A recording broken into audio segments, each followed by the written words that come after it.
¿Qué tal, amigos? Nuevamente en su canal Yo Psicólogo, Yo Abogado. El tema que nos compete hablar el día de hoy es la unidad número 6 del derecho laboral, llamado obligaciones de los patrones y de los trabajadores. El objetivo es que ustedes conozcan las obligaciones y prohibiciones de los patrones y de los trabajadores en las fuentes laborales.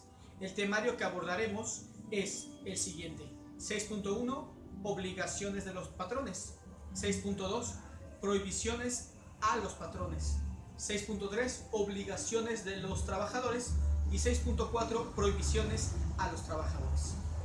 La mayoría de temas que trata el derecho laboral puede sonar un poco obvio, lógico, pero siempre es bueno conocer a fondo los temas que trata el derecho en general.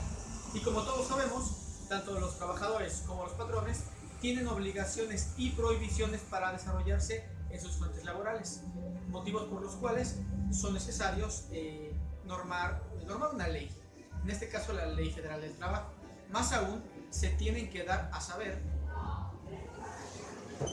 a estos los contratos laborales y los reglamentos internos de la empresa o establecimientos. A esto se le llama libertad en el empleo, principio laboral, que en la unidad 1 ya lo analizamos. Conoceremos y analizaremos en esta unidad si un trabajador se rehúsa a cumplir con las indicaciones del patrón, este podrá rescindir de sus labores por incumplimiento de las mismas, o bien si el patrón obliga a su empleado a realizar una actividad que se encuentra prohibida por la ley y el trabajador se niega a cumplirlas, el patrón no podrá rescindirlo de su fuente laboral. Son derechos y consecuencias que enunciaré a continuación. Comenzamos con el 6.1, que son las obligaciones de los patrones. En el artículo 132 de la Ley Federal del Trabajo nos impone las siguientes obligaciones a los patrones: cumplir con las disposiciones de las normas de trabajo aplicables a sus empresas o establecimientos, tales como salubridad o higiene; pagar a los trabajadores los salarios e indemnizaciones; proporcionar oportunamente a los trabajadores los útiles, instrumentos y materiales para el trabajo; proporcionar un local seguro para la guarda de los instrumentos del trabajo pertenecientes al trabajador; mantener el número suficiente de asientos o sillas disponibles a los trabajadores en las casas comerciales, oficinas u hoteles, etc. Guardar a los trabajadores la debida consideración, absteniéndose de maltratos o de palabras altisonantes. También podría pedir al trabajador que se le expida al patrón una solicitud, o más bien un comprobante o constancia escrita del número de días trabajados y del salario percibido. El patrón también está obligado a expedir al trabajador que lo solicite o se separe de la empresa dentro del término de 3 días una constancia escrita relativa a sus servicios del trabajo, y muy acorde en los tiempos que estamos viendo últimamente y que viviremos próximamente con las elecciones más grandes de México que ha tenido. El patrón puede considerar a los trabajadores el tiempo necesario para el ejercicio del voto en las elecciones populares y para el cumplimiento de los servicios de jurado electoral o censales y cualquier otro puesto que le solicite ya sea el INE o, si se da el caso, colaborar con todas las personas a fin de que se logre la alfabetización de los trabajadores. El proporcionar capacitación y adiestramiento a los trabajadores es un punto muy importante. Tener una instalación de acuerdo a los principios de seguridad e higiene. Todo esto para prevenir riesgos de trabajo y perjuicios al trabajador. Y asimismo, pues cumplir con las disposiciones de seguridad e higiene que fijen las leyes y los reglamentos para prevenir accidentes y enfermedades en los centros de trabajo, como por ejemplo los botiquines. Son bastantes puntos que abarca el artículo 132 de la Ley Federal del Trabajo, pero los que acabo de mencionar son los más importantes. A continuación veremos el 6.2, que son las prohibiciones a los patrones. Esto ustedes lo pueden encontrar en el artículo 133 de la ley multicitada, que es la Ley Federal del Trabajo.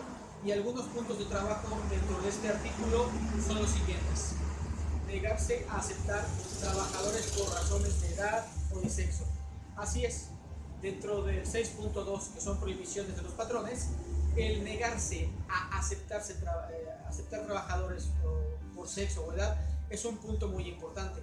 Otra prohibición que se le pone a los patrones es el exigir a los trabajadores que compren sus artículos de consumo en tiendas de algún establecimiento especial, ¿no? Permitir o aceptar dinero de los trabajadores, tú siendo el patrón, está prohibido también.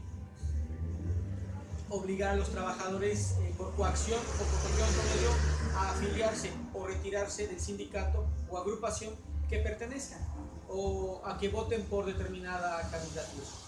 Ejecutar cualquier acto que restrinja a los trabajadores los derechos que les otorgan las leyes. También el hacer propaganda política o religiosa, que es muy común dentro del establecimiento. Cosas obvias como portar armas en el interior de los establecimientos ubicados en el centro de trabajo o las poblaciones. También presentarse en los establecimientos con un estado de embriaguez o bajo el influjo de algún narcótico o droga enervante. Estas prohibiciones, si se llegan a ejecutar, también son motivo de dirimirse ante los tribunales laborales. El siguiente punto son las obligaciones de los trabajadores. Ya que conocimos los demás puntos, ahora veremos el papel que debe de desempeñar el trabajador en su fuente laboral. De lo contrario, si éste se niega a cumplirlas, el patrón tiene todo el derecho de rescindir el contrato, y las cuales las enlista el artículo 134 de la Ley Federal del Trabajo. Y entre las obligaciones de los patrones y de los empleados, hay que checar bien las medidas preventivas como de higiene y también otras indicaciones que digan los patrones. También desempeñar los servicios bajo la supervisión del patrón y tener el esmero apropiado.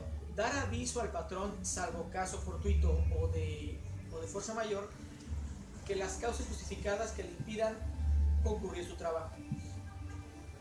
También el empleado tiene la obligación de restituir al patrón los materiales utilizados y conservar en buen estado los utensilios que se le han dado para el trabajo, no siendo responsable por el deterioro que origine el uso de estos objetos. Observar buenas costumbres durante el servicio, prestar auxilio en cualquier momento que se necesite, como siniestros o riesgos inminentes que peligren las personas o los intereses del patrón o de sus compañeros de trabajo. Someterse a reconocimientos médicos, poner en conocimiento al patrón las enfermedades contagiosas que pudiera padecer, guardar escrupulosamente los secretos técnicos. Acabamos de mencionar las obligaciones de los trabajadores, pero también tienen prohibiciones. La ley impone prohibiciones no solamente para el patrón, sino también para el trabajador. En este caso, las normas de no hacer o no ejecutar determinados actos dentro de la empresa. La Ley Federal del Trabajo, del artículo 135, señala siendo las siguientes: queda prohibido a los trabajadores cualquier acto que ponga en peligro su propia seguridad o la de sus compañeros. Faltar al trabajo sin causa justificada o permiso del patrón. Sustraer útiles del trabajo o materia prima. Presentarse al trabajo en estado de embriaguez. Presentarse al trabajo bajo influencia de narcóticos. Si se dan cuenta, son los mismos puntos que se prohíben al patrón, pero en este caso se prohíben a los trabajadores. Pero como ya lo mencionamos, como portar armas y demás cuestiones. Suspender las labores sin autorización del patrón, hacer colectas en el establecimiento o usar los útiles y herramientas para un objeto distinto o un propósito distinto al que están destinados. Y también queda prohibido para el trabajador pues hacer cualquier tipo de propaganda en las horas de trabajo del establecimiento. Sin más por el momento, terminamos la unidad número 6 y La siguiente unidad es la número 7, que son el trabajo de las mujeres y de los menores. Yo soy Jesús Pérez Mitrarango, me despido de ustedes y este es mi canal, Yo Psicólogo, Yo Abogado. Hasta luego.